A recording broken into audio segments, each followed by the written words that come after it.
The late autumn sun dipped low over the pine forests of North Carolina, its fading warmth casting long shadows across the sprawling grounds of Camp Lejeune. The base buzzed with life convoys of Humvees kicking up dust, drill instructors barking commands, and young Marines jogging in formation, their cadence calls echoing through the crisp air. It was a place of order, discipline, and youth, the very heart of modern Marine training. Amid the organized chaos walked a man who seemed out of place. His gait was steady but unhurried, the kind of pace earned by someone who had no need to prove how quickly he could move anymore. His back was straight, though stiffened by age, and his frame, though lean, carried the quiet strength of someone who had long ago faced hardships these young men had only read about in history books. Frank Harper was his name. A Vietnam veteran, 74 years old, though in his eyes one might still catch a flicker of the 20-year-old Marine who had once carried a rifle through the wet jungles of Southeast Asia. His hair, cropped short, was silver white, his skin weathered and lined by time. But there was a steadiness in his gaze that spoke volumes of battles survived, brothers lost, and lessons paid for in blood. In his hands, he carried something almost as old as himself, an M1 Garand rifle. Its walnut stock bore a long crack near the butt, running like a scar through the once polished wood. The metal was dulled with wear, scratched and faded, its blued finish long since surrendered to rust and time. To the untrained eye, it looked like nothing more than a relic, a piece destined for a museum wall or a dusty attic. To Frank, however, it was something entirely different. It was memory. It was history. It was the extension of himself that had once kept him alive when nothing else would. As he stepped onto the firing range, a group of Marines training there took notice. They were in their 20s, brimming with energy and bravado, their rifles slung across their chests, gleaming under the afternoon sun. They wore the confidence of men who believed themselves indestructible, as young warriors often do. Their laughter carried easily on the wind as they whispered to each other, some too loud to be whispers at all. "Look at that thing," one Marine muttered, pointing toward Frank's rifle. "That stock looks like it's about to snap in half." Another laughed, louder, emboldened by his peers. "Bet that thing hasn't been fired since Elvis was still alive." The group erupted in chuckles, not cruel but dismissive, the way young men often laugh at what they don't understand. To them, the Garand was nothing more than a historical artifact, something you saw in old war movies or read about in textbooks. Their own rifles were sleek, fitted with scopes, rails, and modern attachments. They looked at Frank's weapon the way a race car driver might look at a rusted bicycle. Frank heard them, of course. His hearing wasn't what it once had been, but he didn't miss much.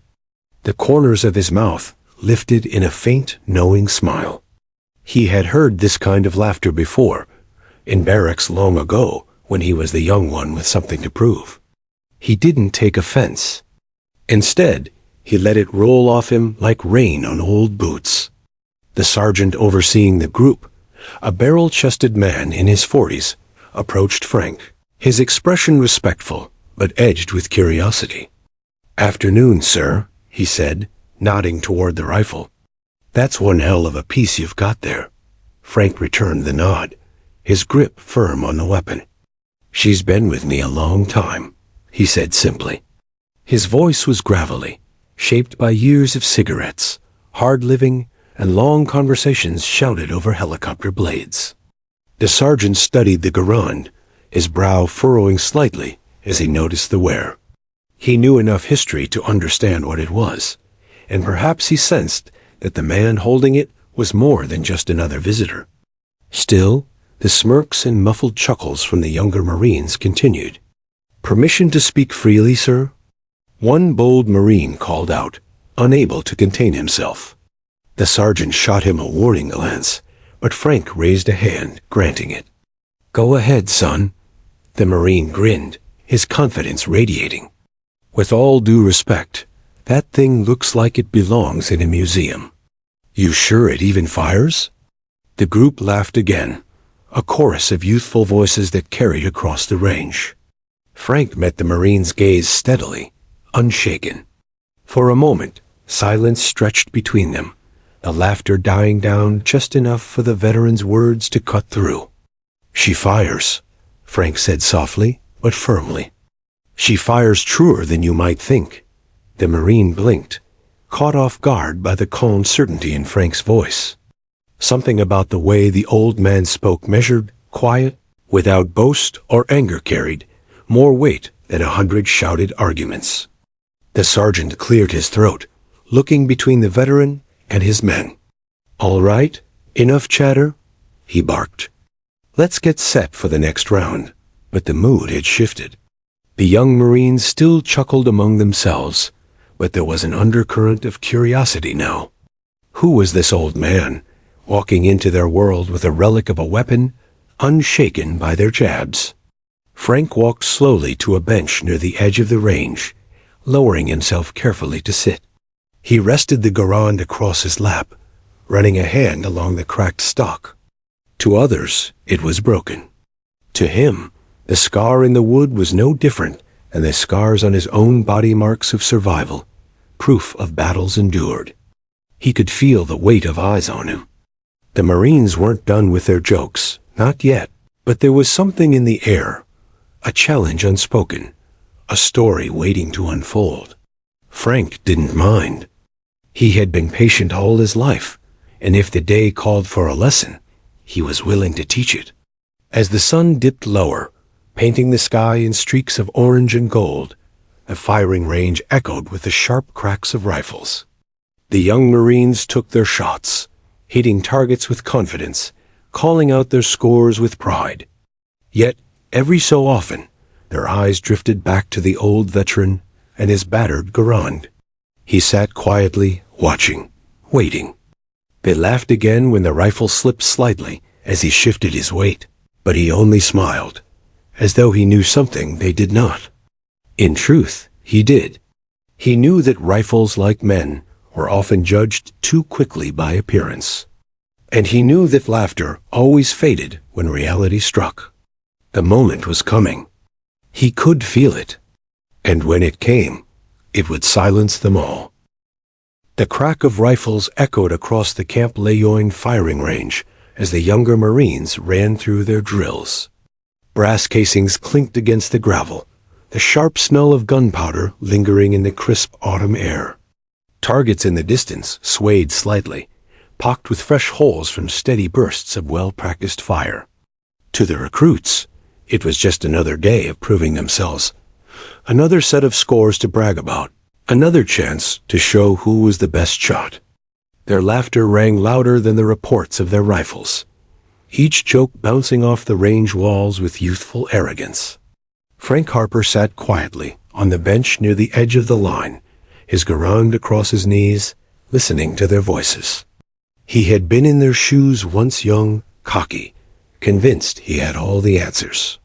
He remembered those days in Paris Island, when his own drill instructors seemed impossibly old, their rifles just as battered as their voices.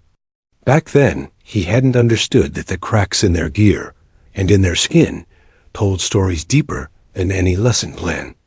Now, watching these Marines sneer at his rifle, he couldn't help but smile.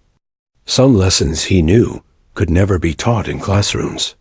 "Hey, Grandpa," one Marine called out between volleys, his voice pitched just loud enough to carry. "That thing got Wi-Fi, or do you still have to crank it to load?" The group erupted in laughter, even as their sergeant shot them a glare. A second Marine chimed in, grinning as he tugged at the scope on his M27. "Bet my kid brother's BB gun has more firepower than that relic." Another, the boldest of the bunch, shouldered his rifle and mimicked using a walking cane, hobbling theatrically toward the firing line. The laughter doubled, echoing through the late afternoon air. Frank's gaze shifted slowly toward them.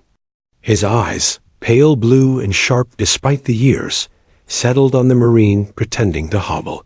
For a moment, their gazes locked. The young man faltered, his grin wavering under the veteran's steady stare. There was nothing angry in Frank's look, only patience, like a grandfather humoring a child. But beneath that patience lay a weight, a depth of experience that words could never capture. The sergeant, finally tired of the antics, barked, "Cut it out, all of you. You think this is funny?" The laughter subsided, though smirks still tugged at the corners of their mouths. One Marine muttered under his breath, "Man's carrying a museum piece." Hard not to laugh, Frank let out a low chuckle of his own, surprising them. "You boys laugh all you want," he said, his voice gravelly yet calm. "I've heard worse, believe me." He patted the Garand lightly, the way one might a loyal dog. "This old girl's been through more than you can imagine?" "Yeah?" One Marine shot back, smirking.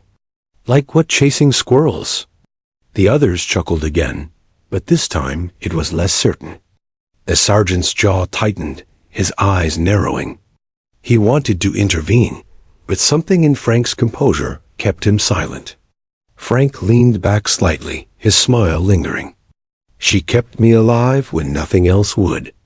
She's older than any of you, sure, and she doesn't shine like your rifles. But don't be fooled." He glanced toward the steel targets shimmering in the distance. "She still speaks when she needs to." The range grew quieter. The Marines shifted uneasily, their amusement tempered by curiosity. The way Frank spoke, not boastful, not defensive, just steady, left a mark. Still, pride is a stubborn thing, especially in the young. "Bet she doesn't even fire," one of them muttered, shaking his head. Stocks cracked, barrels rusted. "She's done." "Done?" Frank repeated softly, his eyes narrowing ever so slightly. He ran his hand along the scar in the wood, tracing it with the tenderness of someone touching an old wound. "Funny thing about scars. They don't mean you're broken. They mean you survived." The Marine who'd spoken shifted uncomfortably, though he tried to cover it with another smirk. "Still doesn't mean she can hit anything." Frank didn't answer. Instead, he stood slowly, the Garand in his hands, and walked toward the line. The Marines watched him go, their eyes following each careful step. His boots crunched against the gravel, the sound oddly loud in the silence that had settled over the range. At the bench, he stopped and checked the rifle, working the action with a practiced hand. The metallic click and snap of the Garand was unmistakable, a sound that carried its own weight of history. Some of the Marines looked at each other, their earlier laughter fading into quiet curiosity. The sergeant crossed his arms, studying the veteran closely. He knew that look in Frank's eyes. He'd seen it before in old war movies, and once, years ago, in the gaze of a retired gunnery sergeant who had visited his unit. It was the look of a man who'd been tested in ways these young men couldn't yet comprehend. The recruits didn't see it. Or maybe they didn't want to. One of them, tall, broad-shouldered, his confidence unchecked, stepped forward, smirking. "All right then, old-timer. Prove it. Hit the target at 600 yards. One shot. If that thing even goes off." The others grinned, nodding eagerly. They wanted a show. The sergeant opened his mouth to intervene, but Frank beat him to it. 600? He asked, raising a brow. "That's all?" He chuckled softly, shaking his head. Back in 68, 600 yards was close enough to smell the jungle. The Marines blinked, unsure if he was serious. Frank glanced at the steel plate in the distance, gleaming faintly in the fading sun. Then he looked back at the young man who had challenged him. "One shot?" "One shot," the Marine repeated firmly, crossing his arms. Frank nodded once. "All right then." The recruits erupted in laughter again, though this time it wasn't as carefree as before. There was an edge to it, a nervousness that hadn't been there earlier. Somewhere deep inside, they just wondered, if the old man might surprise them. Frank returned to the bench, his movements unhurried, deliberate. He pulled a single brass round from his pocket, holding it up briefly for them to see before sliding it into the clip. The metallic ping as it locked into place rang across the range, silencing even the boldest whispers. He didn't lift the rifle yet. Instead, he rested it across his lap again, his eyes drifting to the distance. For a moment, his expression changed. His gaze grew far away, lost in memory. The recruits exchanged puzzled looks, unsure what to make of it. But the sergeant recognized it instantly. He knew that look too. It was the look of a Marine about to remember something the rest of them had never lived. The laughter had stopped. The challenge had been issued. And the range felt different now, as though the weight of history itself had just settled across it. The range had gone quiet. The steady rhythm of gunfire, the ricochet of brass on gravel, the easy laughter, all of it faded under the weight of the moment. Every eye, young and old, had turned toward the gray-haired veteran standing at the firing line. Frank Harper's hands, though marked by age, were steady as he held the Garand against his side. His body carried decades of scars, some visible, most not, but nothing about his posture suggested weakness. Instead, there was a kind of patience in his stance, as though he had stood in 100 places just like this before, waited for the world to stop doubting him. The Marine who had issued the challenge, Private First Class Adam Keller, crossed his arms over his chest. Tall, broad-shouldered, with a jawline sharp enough to cut glass, Keller was the kind of young man who seemed born to carry a rifle. He had the confidence of someone who consistently outshot his peers, the kind who scored top marks at every qualification. In his eyes, Frank was no different from the dented rifle he carried, old, worn, long past usefulness. 600 yards, Keller repeated, his voice loud enough for the whole firing line to hear. He jerked his chin toward the distant steel plate that shimmered faintly in the sun. You hit it with that busted stick of yours? I'll buy the first round tonight. Miss it? His grin widened. Well, then we all know museum pieces belong behind glass. The Marines around him chuckled again, though not as loudly this time. The earlier ease of their laughter had dulled into something tighter, more forced. A challenge had been laid down, and though they doubted Frank, there was something unnerving about the way he accepted it without hesitation. Frank raised his eyes, pale and piercing, and met Keller's grin with a faint smile of his own. One shot's all you need if you know what you're doing, he said quietly. The sergeant, Master Sergeant Briggs, stepped forward then, his arms folded across his barrel chest. His expression was caught between irritation at his recruit's arrogance and curiosity at the veteran's calm. Keller, enough with the sideshow, Briggs barked. This is a Marine Corps range, not a circus. But Frank raised a hand, still smiling faintly. It's all right, Sergeant. Let the boys have their fun. Nothing wrong with the challenge. He turned back to Keller. One shot, 600 yards. That's fair. Briggs hesitated, then sighed. You're really going to do this, sir?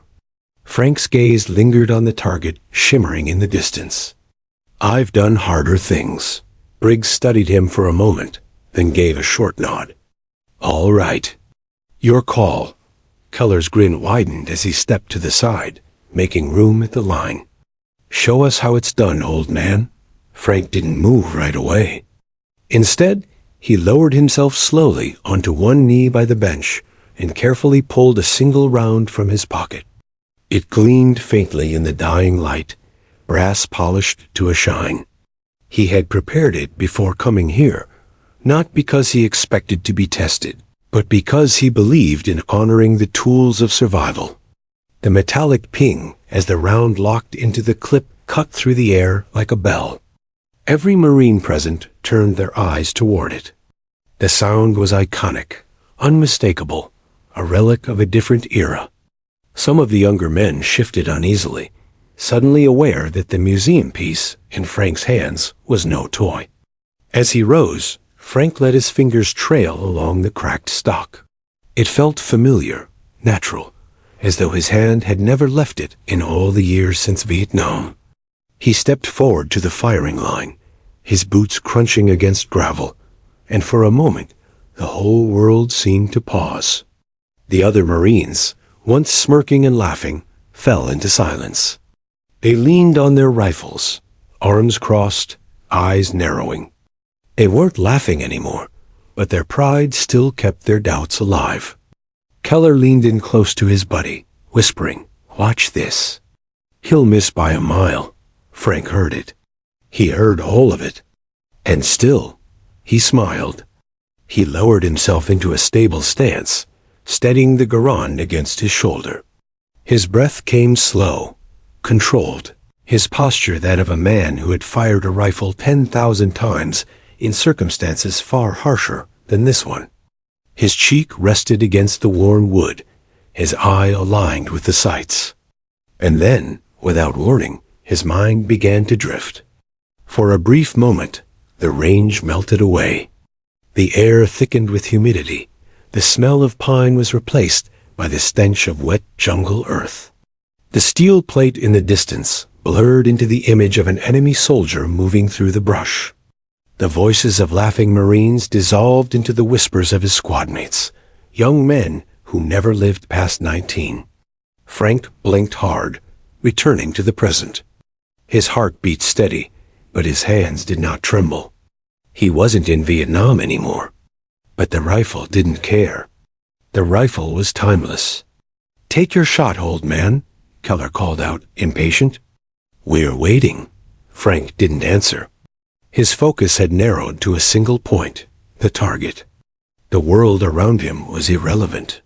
He breathed in slowly, held it, then exhaled halfway, the familiar rhythm guiding his body into perfect stillness. At that moment, the Garand looked anything but broken. In Frank's grip, it seemed alive, purposeful, as though it knew it was about to prove itself once more.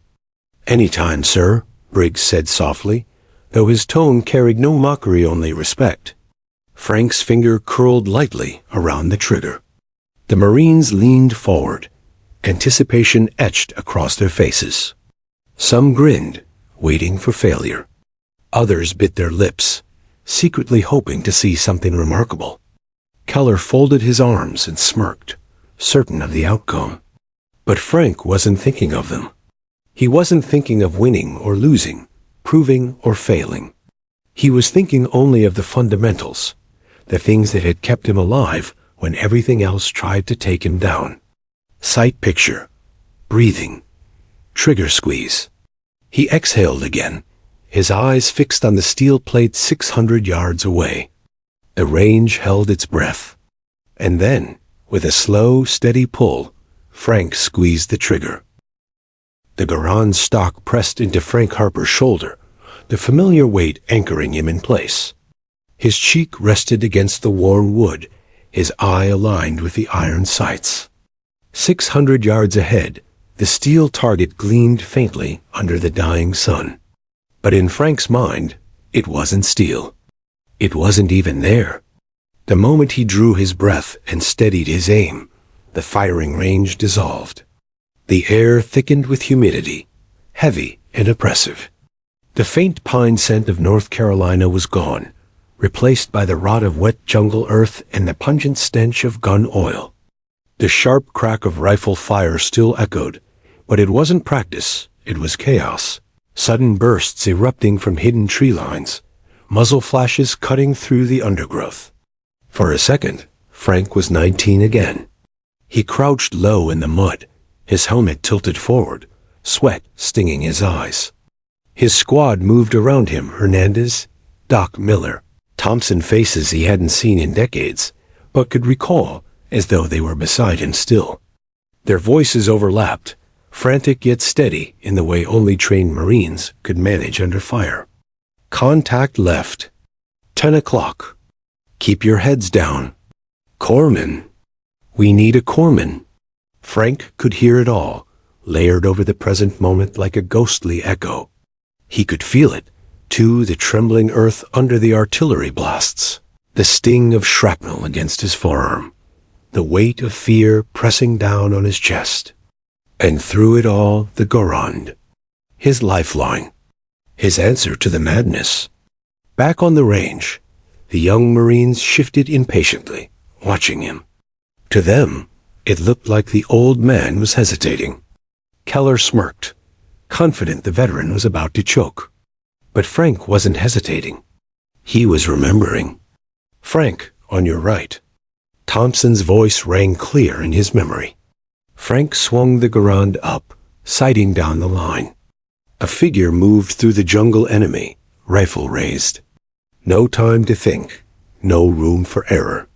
Breath in, hold, exhale halfway. The rifle barked, and the enemy dropped. Just like that, the sound echoed into the present. For a moment Frank blinked, disoriented, realizing his finger hadn't yet pulled the trigger here at Camp Lejeune. That shot was decades ago, but his body remembered it as though it had happened seconds before. He steadied himself again. The laughter from earlier still lingered faintly behind him, but it no longer mattered. Keller's smirk didn't matter. The doubt in their eyes didn't matter. What mattered was the target, the fundamentals, the rhythm he had relied on when his life and the lives of his brothers depended on it. He let his breath out slowly, and as he did, another memory surfaced. It was dusk in the jungle, the air buzzing with insects, the cicadas shrill and endless. His squad had been moving for hours, exhausted, nerves fraying under the constant threat of ambush. Suddenly, fire erupted from the tree line. Bullets cracked overhead, slamming into trees, biting into the earth. Frank dropped, mud splashing up his face, and raised his rifle. Hernandez was hit. Frank remembered the sound he made, not a scream, not a cry, just a sharp grunt as he fell. Doc scrambled to reach him, but more rounds tore through the clearing. Frank had seconds to act. He steadied the Garand, lined up his sights, and fired. One shot. The recoil punched into his shoulder, and the enemy firing from the shadows fell silent. That single shot had bought them time. Time enough for Doc to drag Hernandez back. Time enough for the squad to regroup. Time enough to survive. That was the lesson Frank had carried all his life. Sometimes one shot was all that stood between life and death. Back at Camp Lejeune, his vision steadied. The steel plate was clear again, shimmering faintly in the golden light. The jungle faded, but not entirely. He still felt it, still smelled the mud and blood, still heard the echoes of the men who never came home. They lived inside him, carried in every scar on his body and every scratch on the rifle in his hands. His trigger finger curled lightly. The Garand felt alive, humming with memory, its worn stock fitting against him like it always had. The crack in the wood didn't weaken it. If anything, it made it stronger. Just like him. Behind him, Keller muttered something to his buddy, but the words were drowned out by the roaring quiet in Frank's ears, the silence that came right before the shot. The silence he had known in jungles, in ambushes, in firefights, where every breath felt like the last. He let out one final exhale. Then the Garand barked. The sound was sharp, commanding, unmistakable. It wasn't the crack of a relic. It was the roar of a lion, old but undefeated. The recoil jolted through Frank's shoulder, familiar and steady. For the briefest heartbeat, time seemed to stop. The memory of the jungle overlapped the present, the steel plate merging with the image of an enemy soldier. Frank's body tensed, racing for return fire, for the chaos that usually followed. But there was nothing. No ambush, no shouting, no blood. Just the clear, ringing clang of steel struck dead center. The sound carried across the range, undeniable. The Marines froze, their eyes snapping to the distant target where a fresh mark gleamed in the metal. Dead center. Frank lowered the Garand slowly, exhaling as though releasing decades of ghosts with that single breath. Behind him, silence. No laughter. No smirks. Only wide eyes and slack jaws. Even Keller's cocky grin had vanished, replaced by something else entirely shock, and just a trace of respect he hadn't thought himself capable of feeling for the old man. Master Sergeant Briggs broke the silence first. His voice was low, but it carried the weight of authority. Target struck. Clean hit. The recruits didn't move. For the first time that day, they were speechless. Frank rested the Garand against his side and turned, his eyes scanning the group. He didn't gloat. He didn't smile smugly. Instead, he gave them the same faint, patient smile he had worn all along. "That's what one shot can do," he said softly. And though he spoke to all of them, every Marine present swore later that he had been looking directly at them when he said it. The echo of the shot still lingered across the firing range when Frank Harper lowered his rifle. For a long moment, nobody moved. The only sound was the faint rustle of leaves and the distant cry of a crow overhead. 600 yards away, the steel target bore the undeniable truth of his aim, a clean strike, dead center. Frank's breath came steady, his chest rising and falling with practiced calm. He had been here before. Not this range, not these recruits, but this moment, that quiet after a shot, when the world seemed to pause and hold its breath, waiting to see what would follow. The young Marines were still frozen in disbelief. Keller, the loudest skeptic, stood with his mouth half open, his earlier bravado dissolving in the heavy silence. Some of the others exchanged nervous glances, unsure if they should say something, clap, or keep their eyes forward like on the parade ground. Master Sergeant Briggs, to his credit, didn't let the silence drag. "Reload," he barked, his tone clipped but betraying a flicker of respect. Frank nodded once. Without a word, he reached into the pouch at his belt and drew out another clip. The metallic clink rang out as he pressed the rounds into the Garand. The weapon was old, yes, older than most of the men standing before him, but it had never let him down. The action slid forward with a satisfying snap, chambering the next round. Preparation. That was the word echoing in his mind. Not the kind that came with showmanship or bravado, but the kind drilled into him during boot camp, reinforced in the mud and chaos of combat. Preparation wasn't about flashy moves. It was about discipline, ritual, and respect for the weapon in your hands. Frank adjusted his stance, grounding his boots firmly in the dirt. His left hand cradled the fore-end of the rifle, his right resting lightly on the grip. He rolled his shoulders once, loosening the stiffness that came with age, but his posture remained steady. He might not have the raw strength of the recruits anymore, but he carried something far more valuable: consistency. He glanced at the recruits. "You think shooting's about power?" he asked, his voice steady, calm. "About muscles or speed? It isn't. It's about preparation. About doing the same thing, the right way, every time." No one answered. Even Keller stayed silent. Frank allowed himself a faint smile. He had their attention, now not the amused curiosity from earlier, but real attention, the kind a teacher feels when the class finally understands the weight of the lesson. He raised the rifle again, pressing it into his shoulder. The wood creaked faintly, but it held, just as it always had. His cheek rested on the stock, his eye aligned with the iron sights. 600 yards away, the steel target waited. He didn't fire immediately. Instead, he focused on the rhythm. Inhale, exhale, let the body find its balance. He remembered nights on patrol, his squad moving silently through the jungle, every sense on high alert.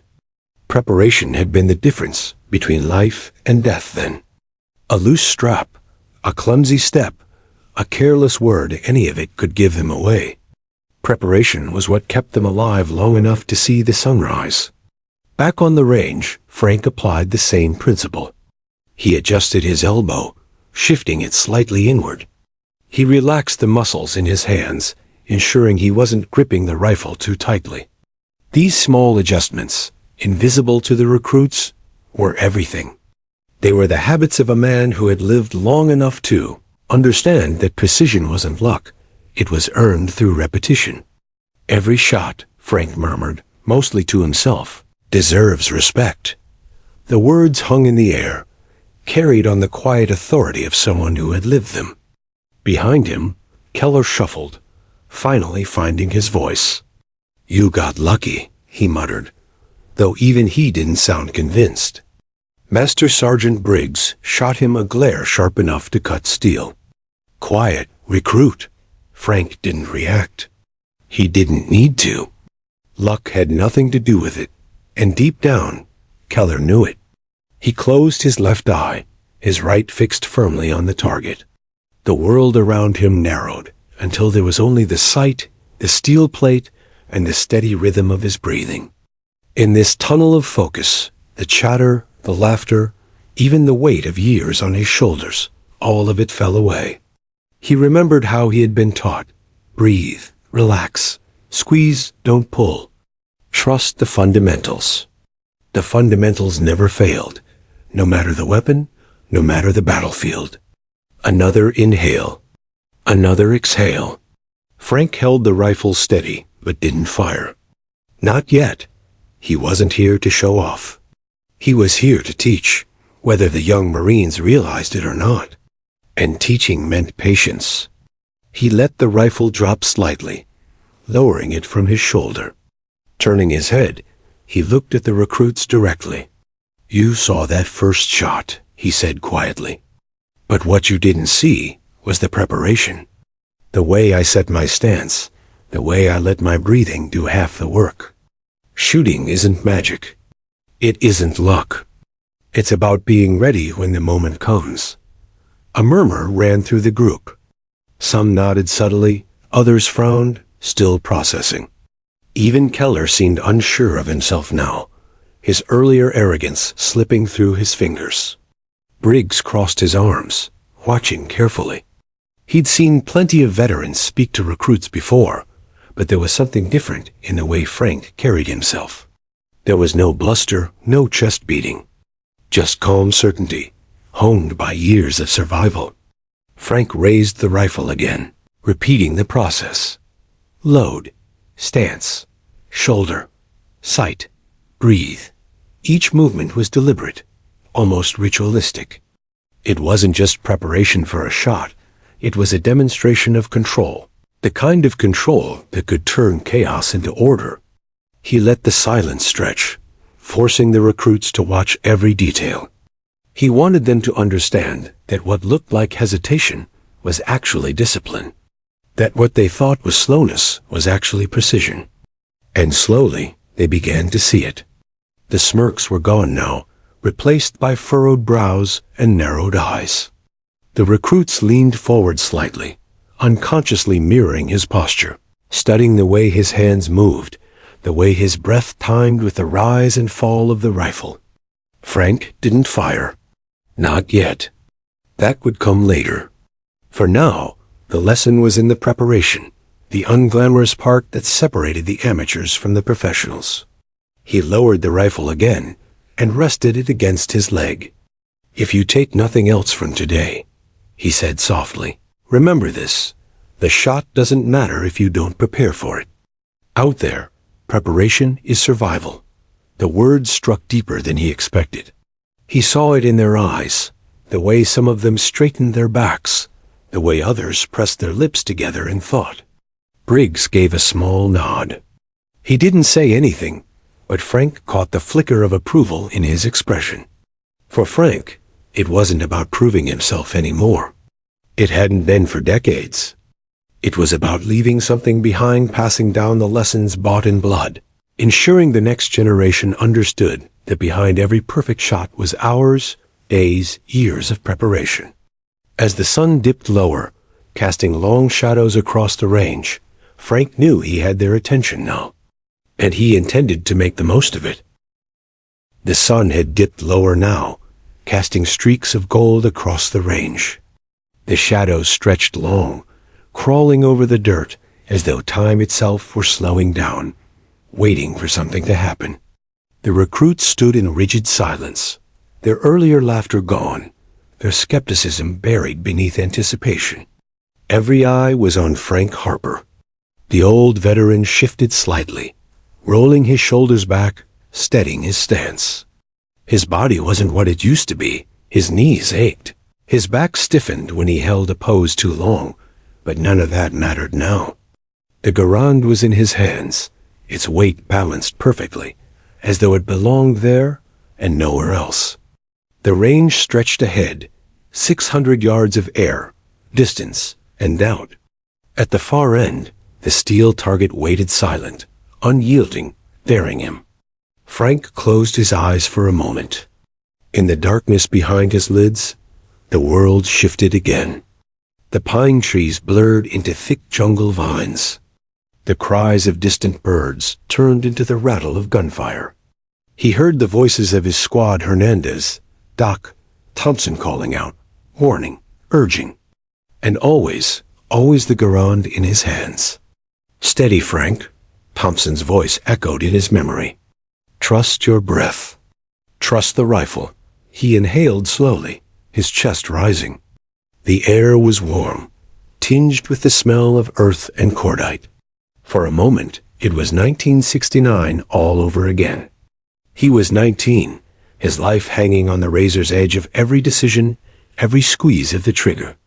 But when he opened his eyes, it was the range again. The recruits. The target. The silence. Frank let out the breath, long and measured. He brought the rifle up to his shoulder, the stock nestling into the groove it had known for half a century. His cheek pressed against the wood, his right eye lined with the sight. The world narrowed to a single point. Behind him, Keller whispered too low for most to hear, but Frank caught it. "Bet he can't do it again." Master Sergeant Briggs's sharp glare silenced the remark, but Frank didn't mind. Doubt was a part of the process. He had faced doubt in the jungle, doubt in himself, doubt in survival. This was easy. He adjusted his grip. His finger rested lightly on the trigger, not pressing, just touching. He let his body fall into rhythm. Inhale, exhale, pause. The rifle became an extension of himself. The distance between him and the target seemed to shrink, collapsing until the steel plate wasn't 600 yards away, but right there, waiting to be touched. And then, just before the shot, time seemed to hold its breath with him. The world went still. He squeezed the trigger. The garand roared. The sound split the air, sharp and commanding, echoing against the trees like thunder rolling through the range. The recoil jolted against his shoulder, familiar and steady, like an old friend greeting him again. For a fraction of a heartbeat, silence. Then, clang. The sound rang out clear and undeniable. The steel target shuddered under the impact, the echo carrying back across the range to where the recruits stood frozen. Dead center. Again. The silence that followed was heavier than before. It pressed down on the recruits, on Keller, on everyone present. Their doubt had been silenced in one clean strike. Frank lowered the garand slowly, his movements deliberate, calm. He didn't need to smile, didn't need to boast. A shot spoke for itself. He turned his head slightly, his eyes sweeping over the recruits. Some stood stiff as statues, their jaws tight with disbelief. Others allowed the corners of their mouths to twitch upward, all breaking through their military discipline. Even Keller, whose smirk had been a constant presence earlier, looked shaken, his face pale, his eyes locked on the distant steel as if it had betrayed him. Briggs was the only one who moved. He stepped forward, his boots crunching in the dirt, and let his gaze drift from the target back to Frank. For a moment, something softened in his eyes, a flicker of recognition, respect, perhaps even gratitude. "Target struck," Riggs said firmly. His voice carried like a verdict. "Clean hit. No question." The recruits shifted uneasily, the truth undeniable. Frank rested the rifle against his leg, his hands still on the stock. He didn't gloat. He didn't need to. Instead, he said quietly, "One shot can change everything." The words hung in the air, heavier than the echo of the rifle. For him, it wasn't just a statement about shooting. It was about life. About the moment in the jungle when one shot had saved his squad. About the countless times preparation, patience, and precision had kept him alive when chaos wanted him dead. One shot could silence doubt, end fear, save lives. The recruits seemed to feel it too. They didn't clap. They didn't cheer. They just stood there, absorbing the weight of it. The reality that the man before them wasn't just an old veteran with a relic of a rifle. He was a Marine, forged in war, carrying lessons they couldn't yet comprehend. Frank looked back at the target one last time. The steel bore 2 marks now, close enough to overlap. Proof that the first hadn't been luck, that the second wasn't chance. Proof that fundamentals, discipline, and respect for the weapon never aged. He shifted the Garand in his grip, feeling the worn wood, the cracks, the scars etched into it by years of use. It was battered, yes, but not broken. Just like him. And for the first time that day, Frank allowed himself a small smile. He had nothing left to prove. But perhaps, just perhaps, he had something left to teach. The sound of the shot still echoed faintly across the range, a lingering vibration in the crisp evening air. 600 yards away, the steel plate bore its second scar, 2 clean marks, so close they nearly touched. Proof that the first had not been chance. Proof that the old veteran's hand was as steady now as it had been decades ago. But on the firing line, silence ruled. The recruits stood frozen, their eyes wide, their expressions blank. They had come expecting a display at best, a story to tell later about the old man with the broken rifle. Instead, they had witnessed something different, something they couldn't quite put into words. Frank Harper lowered the Garand gently, the wood creaking faintly in his grip. He rested the rifle against his side, his hand still curled around the stock, as though it were part of him. His breathing was steady, controlled, the calm rhythm of a man who had done this more times than he could count. No one dared speak. Master Sergeant Briggs broke the silence first. His voice, low and deliberate, carried across the range. Target struck.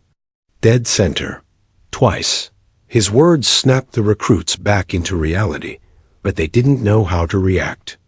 Applause would feel wrong. Laughter was impossible. Even the typical Marine banter was strangled in their throats. What had started as mockery had turned into something they hadn't expected to feel respect. Keller, who had been the loudest critic, looked pale. His smirk was gone, his jaw tight, his eyes fixed on the steel plate as though trying to convince himself it wasn't real. His hands twitched at his sides, fists clenching and unclenching, but no words came. For once, Keller was silent. Frank glanced at the young man, his gaze steady, but not harsh. He didn't need to scold him, didn't need to lecture. The shot had done all the speaking required. Instead, Frank turned his attention back to the group as a whole. His voice, quiet but clear, carried the weight of decades. "You laughed at this rifle," he said, holding it up slightly. "Called it broken. Called it useless. But it's not the rifle that makes the shot, it's the Marine behind it." The recruits shifted, some looking down at their boots, others stealing glances at Frank with newfound awe. He continued, his tone even. "This rifle has been with me longer than most of you have been alive. It's carried me through mud, rain, fire. It's scarred, just like me. But scars don't mean weakness. They mean survival. They mean the weapon still works. The Marine still works. The words sank in, heavy as stone. Briggs crossed his arms, watching. He had seen lessons land before, seen recruits humbled by failure, inspired by speeches, pushed to their limits by drills.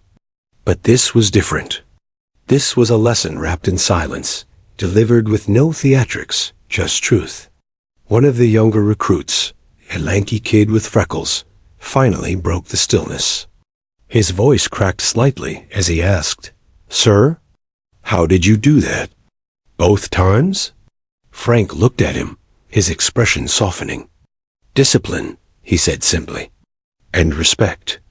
Respect for the weapon, respect for the fundamentals, respect for the moment. You don't get two clean shots like that by rushing or showing off. You get them by preparing, and by trusting what you've learned." The kid nodded, swallowing hard, as though he had just been handed a secret too big for him to carry. Another recruit, quieter, murmured, "It wasn't luck, was it?" Frank shook his head.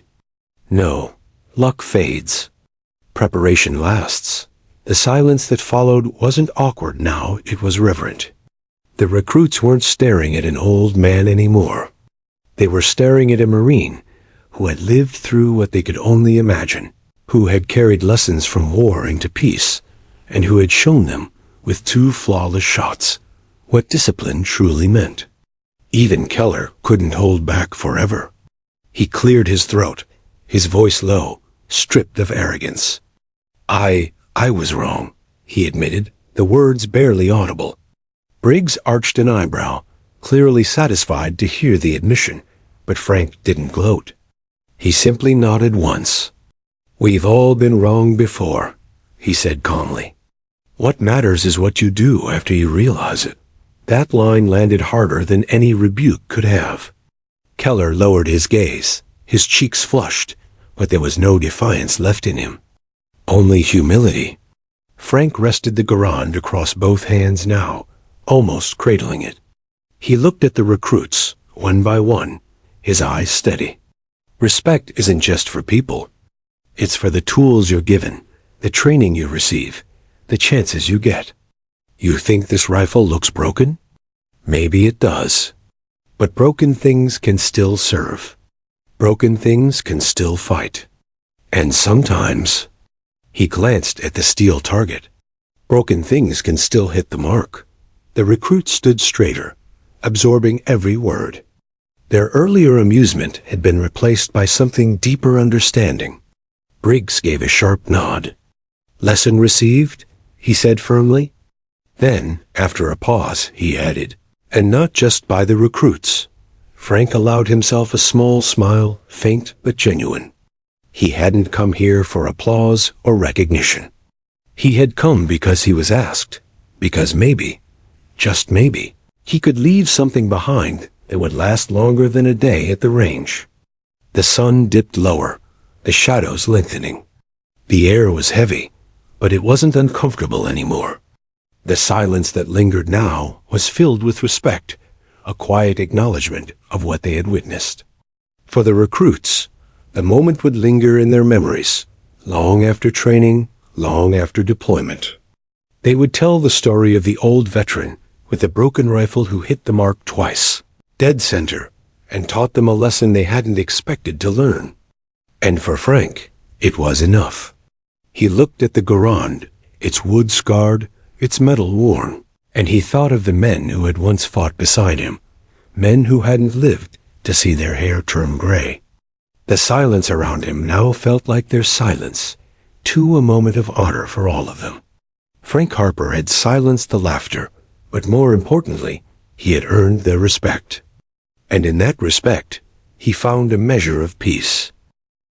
The sun had nearly disappeared behind the distant tree line, leaving a soft amber glow across the range. Long shadows stretched across the dirt, and the crisp air of late autumn carried a faint chill. The Marines remained silent, still absorbing the reality of what they had witnessed. Frank Harper stood at the firing line, his garand resting lightly in his hands. He had done what he had come to do, not for glory or recognition, but to pass on something that mattered, something that could not be taught in textbooks or simulated exercises. The shot had spoken louder than any words could, but the real lesson was only beginning to sink in. He glanced at the recruits. Some were still frozen, as though the echo of the rifle had left them rooted to the ground. Others shifted, their eyes flicking between Frank and the steel target, disbelief giving way to a dawning understanding. They were starting to see that this was more than marksmanship. It was about patience, preparation, and respect. "Listen carefully," Frank said, his voice calm, yet carrying across the quiet range. "I don't need to explain the mechanics of a rifle to you. You've had plenty of that already. What I want you to remember is this. The rifle doesn't make the Marine. You make the shot. You make the decision. You make the difference." He paused, letting the words settle. A few of the younger Marines exhaled, almost unconsciously, as if they had been holding their breath for the entire afternoon. "You'll be tested," Frank continued. "Not just on the range, not just with drills, but out there." He gestured vaguely toward the forest surrounding the base, "and wherever life or combat takes you. There will be moments when you have one shot to get it right, one decision to make. If you're not prepared, if you don't trust your training, someone or something will pay the price." Briggs shifted slightly, watching quietly. Even he, seasoned and stoic, felt the weight of the lesson. He had trained Marines for decades, and he had seen many fail to grasp this truth, that discipline, patience, and respect are more powerful than arrogance or speed. Frank let his gaze sweep across the group again. He could see the change already. The laughter and smirks that had marked the start of the afternoon were gone. In their place was focus, humility, and attention, something far more lasting than a single display of skill. "I don't care who's the fastest, the strongest, or the cockiest," he said softly. "Those things will get you noticed, maybe even promoted. But they won't keep you alive when it matters most. What will keep you alive is discipline, preparation, and respect for yourself, for your brothers, and for the tools you carry." He looked down at the Garand again. The rifle was scarred and worn, a relic from a war long past. But it had fired 2 perfect shots today. It had proven its worth, but more importantly, it had reminded everyone present that experience, wisdom, and care matter far more than appearance or youth. Frank's eyes lifted back to the recruits. "Remember this. Respect is earned, not assumed. Every rifle, every piece of equipment, every chance you get deserves your full attention. Treat them carelessly, and you'll learn the hard way. Treat them with care, and they'll serve you when it counts." He shifted slightly, adjusting the rifle in his hands. Then he spoke the words that he hoped would echo with them long after the day ended. "You will have failures. You will have doubts. You will laugh at what you think is useless, and you will be proven wrong. Take those moments as lessons, not insults. Learn from them and carry them forward. That is how you grow. That is how you survive. That is how you become a Marine worthy of the title." The recruits didn't move. They didn't speak. They only listened. Even Keller, once so brash and knocking, lowered his gaze, processing the words with an intensity that was almost tangible. Briggs finally broke the stillness. "Fall in," he barked, his voice firm but carrying a note of approval. "Dismissed for now, but remember what you just saw. Remember what you heard." The recruits moved, forming ranks with a newfound seriousness. The air felt different, charged with respect, tempered by awe, a subtle understanding that the old veteran with the broken rifle had given them a gift far beyond marksmanship. Frank watched quietly as they prepared to leave. He had no need for applause. He had no need for recognition. The lesson had landed, and that was enough. He adjusted the Garand across his chest once more. The rifle was worn, scarred, and cracked in places, but in his hands it still felt alive. It had carried him through jungles, through firefights, and through decades of life. Today, it had carried a lesson forward, a bridge between generations. As the last of the recruits walked away, Frank took a deep breath. The air was cooler now, tinged with the scent of pine and earth. The sun had nearly set, leaving the sky painted in shades of amber and violet. Shadows stretched long, quiet and still, as if honoring the moment. He lowered the garand one last time, cradling it with care. Memories of friends lost, battles survived, and lessons learned flooded through him. They were heavy, yes, but they were also a comfort, a reminder that what he had done mattered. That even in his age, even with a rifle that some had mocked, he could still teach, still guide, still leave a mark. Frank began to walk away from the range, each step deliberate. The base was quieter now, the young Marines still processing what they had witnessed. He didn't look back. There was no need. The lesson would stay with them. The memory of the 2 perfect shots and the words that accompanied them would linger long after he was gone. In the distance, the forest rustled with the evening breeze. Frank's mind drifted briefly to the jungles he had once known, to the friends who hadn't survived. He whispered a silent promise to them. Their lessons, their sacrifices, were not forgotten. And in passing on his knowledge, he had honored them once more. As he reached the edge of the range, he paused. The garand rested comfortably in his hands. He looked out over the targets, the fading light, and the young Marines beginning to disperse. A faint smile crossed his lips. He had nothing left to prove, but he had everything left to teach. And that was enough.